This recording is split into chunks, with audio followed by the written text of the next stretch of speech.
Hello everyone, मेरा नाम captain Faizan Ahmed है और welcome to the YouTube channel maritime education. मैं पिछले 26 सालों से मर्चेंट नेवी में काम कर रहा हूं और जिसमें लास्ट 15 सालों से एज ए कैप्टन मैं मर्चेंट नेवी में सर्व कर रहा हूं। मेरे पास बहुत सारे स्टूडेंट्स की और उनके कभी कभी उनके पेरेंट्स की भी क्वेरीज आती हैं कि बच्चे मर्चेंट नेवी कैसे ज्वाइन कर सकते हैं और इसमें उनका क्या फ्यूचर है, कब इसके फॉर्म भरे जाते हैं, इसकी क्वालिफिकेशन क्या है। तो बहुत सारे जो आपके डाउट्स हैं उन्हीं को ध्यान में रखते हुए मैंने ये डिसाइड किया कि मैं अपने YouTube चैनल के माध्यम से आपको सारी चीजें स्टेप बाय स्टेप बताऊंगा, जिसके आपके सारे डाउट्स क्लियर हो जाएंगे और आपको कहीं भी कोई कंफ्यूजन नहीं होगा और कहीं कोई धोखा नहीं होगा कि आप गलत जगह या गलत कॉलेजेस में जाएं। तो आप हमारे वीडियो को स्टेप बाय स्टेप फॉलो करें और उस हिसाब से आप ज्वाइन कर सकते हैं मर्चेंट नेवी। तो शुरू करते हैं यहाँ पे कैसे we can join merchant navy. आप ज्वाइन कर सकते हैं दो तरीके से, एक तो क्लास 10th के बाद, क्लास 12th के बाद और ऑल्सो क्लास आप बीएससी ग्रेजुएशन अपना करने के बाद आप ज्वाइन कर सकते हैं। तो क्लास 10th के बाद जो हम ज्वाइन कर सकते हैं that is by GP rating course, लेकिन इसके बारे में मैं आपको बताऊंगा अपने अगले वीडियो में, क्योंकि मैं चाहता हूं कि आप 10th के बाद ना ज्वाइन करें। आप अगर मर्चेंट नेवी ज्वाइन करना चाहते हैं और आप कैपेबल हैं तो आप 12th अपना कंप्लीट करें with physics, chemistry and math. कोशिश करें कि मार्क्स 60% के ऊपर हों तो आप एलिजिबल होंगे मर्चेंट नेवी के लिए। और अगर आप 12th पास कर लेते हैं फिजिक्स, केमिस्ट्री, मैथ्स के साथ तो आपके लिए सारे रास्ते बहुत अच्छी तरह से खुल जाएंगे और उसके बाद आप ज्वाइन कर सकते हैं।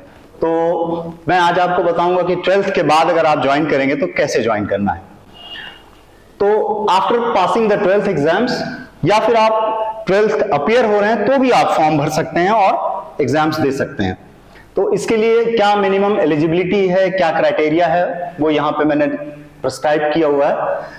पहला तो candidate must pass the 12th examination with the minimum of 60% physics, chemistry and math PCM as a core subject and 50% in English. 50% English में कंपलसरी है, अगर आपका उससे कम है तो फिर ये एलिजिबिलिटी जो आप फुलफिल नहीं कर पाएंगे। अच्छा, इसमें जो एज लिमिट बताई गई है वो है 17 से 25 साल और एज रिलैक्सेशन भी कुछ बच्चों को मिलता है जो हमारे SC ST कास्ट से आते हैं या फिर जो हमारी गर्ल्स अगर ज्वाइन करना चाहती हैं तो उनके लिए भी एज रिलैक्सेशन है। और इसमें जो दूसरा सबसे इंपॉर्टेंट पॉइंट है वो ये है कि आपकी जो आई साइट है वो 6/6 होनी चाहिए विद नो कलर ब्लाइंडनेस।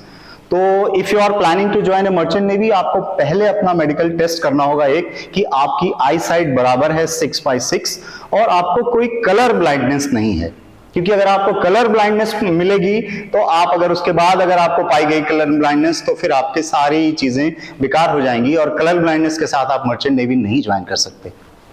और तीसरी चीज जो है वो मेडिकल फिटनेस बहुत इंपॉर्टेंट है।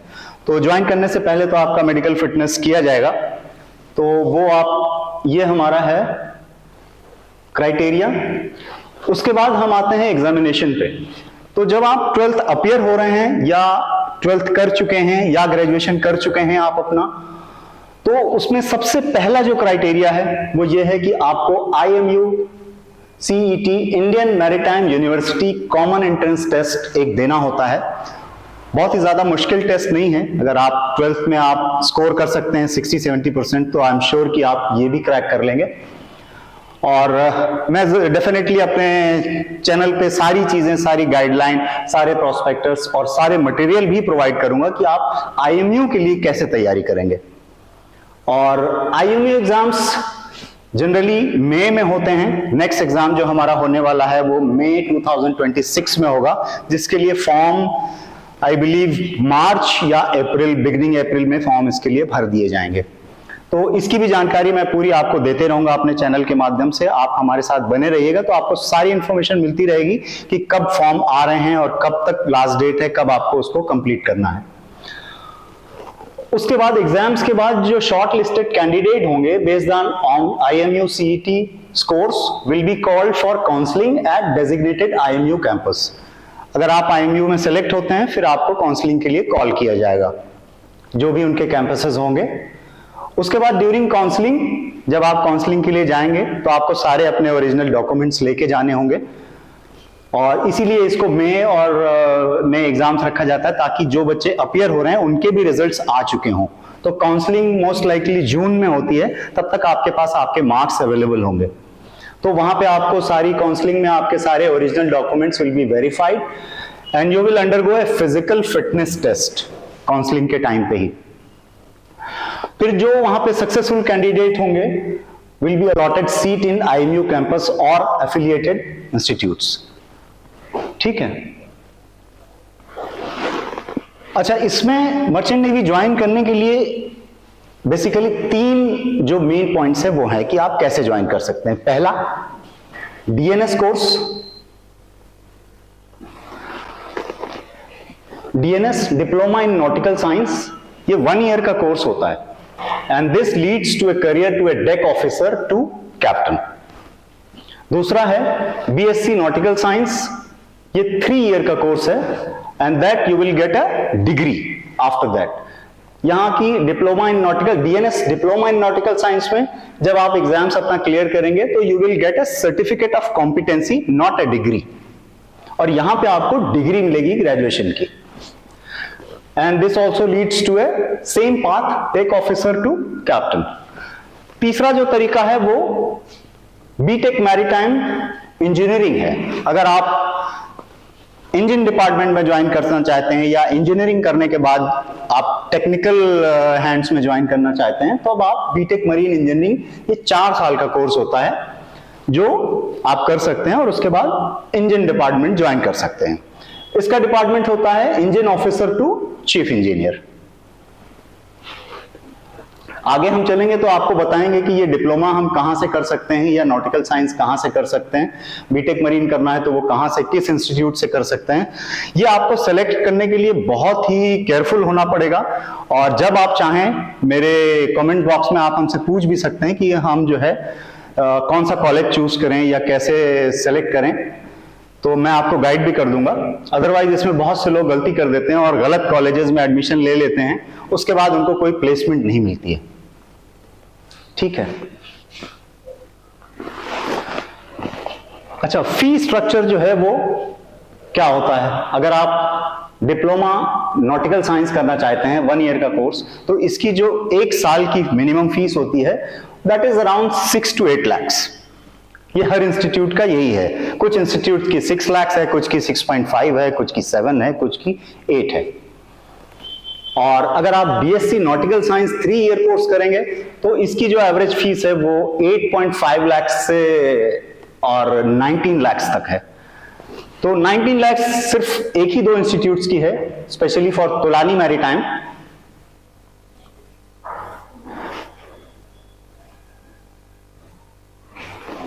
तोलानी मैरीटाइम की जो फीस है वो ज्यादा है क्योंकि ये बहुत सारी फैसिलिटीज भी प्रोवाइड करते हैं and they also assure you a job guarantee. ठीक है। और तीसरा है बीटेक मरीन इंजीनियर जो 4 साल का कोर्स है, इसकी फीस भी ऐसे ही है 8.5 lakhs to 15 lakhs। अच्छा, IMU में एग्जाम्स में आपका जब सिलेक्शन हो जाता है उसके बाद कॉलेज में एडमिशन से पहले आपको एक स्पॉन्सरशिप लेटर लेना होता है किसी भी शिपिंग कंपनी से, ताकि आप कॉलेज में एडमिशन के बाद जब अपना 1 साल का कोर्स करके निकलेंगे तो आप कौन सी कंपनी ज्वाइन करेंगे, उसके लिए आपको एक स्पॉन्सरशिप लेटर की जरूरत होती है। तो यहां पे आपको बहुत ही केयरफुल रहना है। Before taking admission in any maritime academy for 1 year DNS course, you should get 100% placement sponsorship letter from any shipping company. This is very important. और इसके बिना अगर आप एडमिशन ले लेते हैं किसी भी कॉलेज में तो वो आपका बेकार हो जाएगा और आपको उसके कॉलेज से निकलने के बाद भी शायद आपको प्लेसमेंट में काफी मुश्किल का सामना करना पड़े। और दूसरा है जैसे जो 3 ईयर BSc कोर्स है, if you applying for BSc nautical science 3 year course या फिर जो है मरीन इंजीनियरिंग 4 ईयर कोर्स, तो इसमें क्या होता है कि आपको स्पॉन्सरशिप लेटर लेने की जरूरत नहीं होती है। इसमें जब आप लास्ट ईयर में होते हैं, 3rd ईयर में जब आप होंगे या यहाँ पे 4th ईयर में होंगे, तब आपको ऑटोमेटिकली वहां पे कंपनियां, जो शिपिंग कंपनी है, वो कैंपस करती हैं और वहीं से वो अपने स्टूडेंट सेलेक्ट कर लेती हैं। तो ये जो स्पॉन्सरशिप लेटर है, अब आप सोच रहे होंगे कि ये स्पॉन्सरशिप लेटर हमें मिलेगा कैसे। तो इसके लिए क्या होता है कि जब आप IMU का काउंसलिंग के लिए जाते हैं तो वहां पे भी बहुत सारी कंपनियां आती हैं जो आपको काउंसलिंग के टाइम पे सेलेक्ट करती हैं। तो अगर वहां पे आपको कोई भी कंपनी सेलेक्ट करती है और आपको स्पॉन्सरशिप लेटर दे देती है तो वेरी गुड, आप उसके बाद यू गो अहेड और जाके एडमिशन आप ले लें। और अगर वहां से नहीं मिलता है तो बहुत सारी कंपनीज ऐसी हैं, जैसे MSC हो गई, शेनर्जी हो गई, एंग्लो ईस्टर्न हो गई, फ्लीट मैनेजमेंट हो गई और XT शिप मैनेजमेंट हो गई। ये अपने एंट्रेंस एग्जाम्स कंडक्ट करवाती हैं बिफोर IMU एग्जाम्स। तो मैं आपको यही रिकमेंड करूंगा कि आप वो जो एग्जाम्स होते हैं, जो सेपरेट एग्जाम्स हैं, शिपिंग कंपनियां, जो इंटरनेशनल शिपिंग कंपनियां हैं, वो जो कंडक्ट करा रही हैं, आप उसमें जरूर अपीयर हों। और IMU में अपीयर होने से पहले ही आपके हाथ में जॉब गारंटी होगी, आपके हाथ में जॉब लेटर होगा। वो एग्जाम्स कब लेते हैं, कैसे लेते हैं, उसका क्या सिलेबस है, क्या क्या उसमें चीजें चेक की जाती हैं, उनका क्या क्राइटेरिया है, उनका इंटरव्यू कैसे होता है, उसके लिए कैसे प्रिपरेशन करानी है, वो सारी चीजें मैं आपको अपने अगले वीडियो में बताता रहूंगा। तो आप हमारे साथ हमारे चैनल पे अगर बने रहेंगे तो आपको हमेशा थ्रू आउट सारी इंफॉर्मेशन मिलती रहेगी कि कैसे कैसे क्या चीज करनी है। और जो भी आपके डाउट्स भी हो तो वो आप मुझसे कमेंट्स बॉक्स में कभी भी पूछ सकते हैं, या मुझे आप पर्सनल ईमेल भी कर सकते हैं। तो नेक्स्ट है कि only join DG shipping approved college. कई बार कुछ लड़के क्या करते हैं कि उनको स्पॉन्सरशिप लेटर नहीं भी मिला तो कई कॉलेजेस ऐसे होते हैं जो बच्चों से फीस लेने के चक्कर में वो अपने यहां से एक लेटर भेज देते हैं कि you have been selected for so and so college और आपका एडमिशन हो गया है, आप आइए और एडमिशन ले लीजिए। तो बच्चे बहुत ही ज्यादा खुश हो जाते हैं और वो जाकर के वहां एडमिशन ले लेते हैं और वहां पे वो फीस भी पे कर देते हैं 6 से 7 लाख रुपए, और उसके बाद भी उनका कुछ नहीं होता है क्योंकि वो कॉलेज जो है वो DG अप्रूव नहीं है, डायरेक्टर जनरल ऑफ शिपिंग से वो अप्रूव नहीं है। तो आपको ये ध्यान रखना है कि आपको सिर्फ अप्रूव्ड कॉलेज में ही एडमिशन लेना है जो डायरेक्टर जनरल ऑफ शिपिंग से अप्रूव्ड है। अच्छा, यहां पे मैं कुछ कॉलेजेस आपको बताऊंगा कि जिनमें आप एडमिशन ले सकते हैं बहुत ही आसानी के साथ और जिसमें आपको प्लेसमेंट की भी गारंटी मिलती है। गुड कॉलेज जैसे TS चाणक्य है न्यू बॉम्बे में, TS रहमान है, IMU campus Chennai, Kolkata, Mumbai, Anglo Eastern Maritime Academy, Tolani Maritime Institute, Great Eastern Maritime Academy, marine engineering जो है research institute Mumbai and Kolkata, ये specially for BTech marine engineering के लिए है, marine MERI Mumbai and MERI Kolkata. तो अगर आप इंजीनियरिंग में जा रहे हैं तो ये 2 कॉलेज आई विल रेकमेंड कि आप चाहे बॉम्बे से करें या कोलकाता से करें।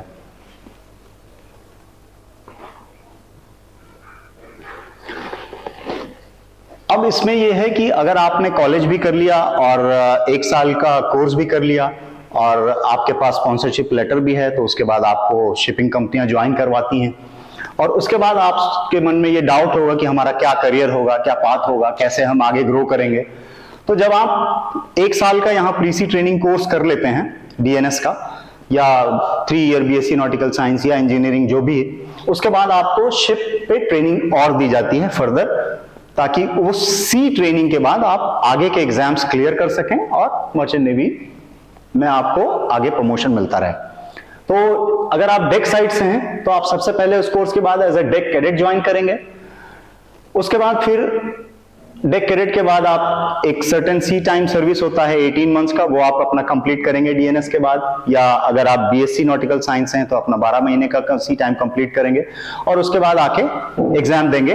इंडिया में दे सकते हैं या UK में दे सकते हैं, सिंगापुर में दे सकते हैं, न्यूजीलैंड, जहां भी आप देना चाहें वो दे सकते हैं। इंडिया में थोड़ा सा डिफिकल्ट है बट हो जाता है, और इंडिया में कम खर्चे में भी एग्जाम्स हो जाता है, ये भी एक बात है। और मैं रेकमेंड करूंगा कि आप इंडिया से ही एग्जाम दें। तो एग्जाम जब आप पास करते हैं तो फिर आप उसके बाद आपको प्रमोशन होता है 3rd ऑफिसर पे, उसके बाद आपको 2nd ऑफिसर। तो पहले एग्जाम के बाद आपको 3rd ऑफिसर और 2nd ऑफिसर प्रमोशन बेस पे मिल जाता है। उसके बाद आपको चीफ ऑफिसर बनने के लिए फिर से जब आपके पास एज ए 2nd ऑफिसर और 3rd ऑफिसर मिला करके 24 महीने का सी टाइम हो जाएगा, तब you will be eligible to appear for chief mate exams. Chief officer के एग्जाम, फिर उसके बाद आप चीफ मेट का एग्जाम देंगे, फिर चीफ मेट के एग्जाम के बाद आपका प्रमोशन होगा एज ए चीफ ऑफिसर। आप चीफ ऑफिसर काम करेंगे, फिर एक सर्टेन टाइम पीरियड है कि 24 महीने का टोटल, उसको आप कंप्लीट करेंगे। उसके बाद आप एलिजिबल हो जाते हैं कैप्टन का एग्जाम देने के लिए। शिप के कैप्टन को मास्टर ऑफ द शिप कहा जाता है, ठीक है। तो जब चीफ ऑफिसर का आप कंप्लीट कर लेते हैं, उसके बाद आपको कैप्टन का एग्जाम देना होता है। फिर आप जब एग्जाम वो भी पास कर लेते हैं तो आपको हर स्टेप का आपको सर्टिफिकेट लाइसेंस मिलता रहता है। तो जब आपके पास मास्टर डिग्री आ जाती है तो this is also you can convert your certificate of competency in degree course. जैसे आपको बीएससी नॉटिकल साइंस में डिग्री सर्टिफिकेट मिला था, यहाँ पे आपको सर्टिफिकेट ऑफ कॉम्पिटेंसी मिला था। बट जब आप मास्टर का भी एग्जाम पास कर लेते हैं तो उसके बाद आप उसको कन्वर्ट कर सकते हैं मुंबई यूनिवर्सिटी के थ्रू अपनी डिग्री में। सेम इंजन साइड में अगर आप जाते हैं तो ट्रेनी मरीन इंजीनियर है, उसके बाद आप एग्जाम देंगे, फिर आप फोर्थ इंजीनियर बनते हैं, फिर फोर्थ इंजीनियर से थर्ड इंजीनियर, फिर सेकंड इंजीनियर, फिर चीफ इंजीनियर। तो ये आपका पाथ है। लास्ट पार्ट जो बहुत ही अट्रैक्टिव है और जिसकी वजह से ज्यादातर लोग अट्रैक्ट होते हैं, और दूसरा अट्रैक्शन एक ये है कि आपको फ्री में वर्ल्ड घूमने का मौका मिलता है, दूसरी जगहों पे एक्सप्लोर करने का मौका मिलता है, नए नए लोगों से मिलने का मौका मिलता है। और सबसे जो इंपॉर्टेंट पार्ट है वो यहाँ पे है कि सैलरी आप लोगों के दिमाग में होती है कि क्या मिलेगी।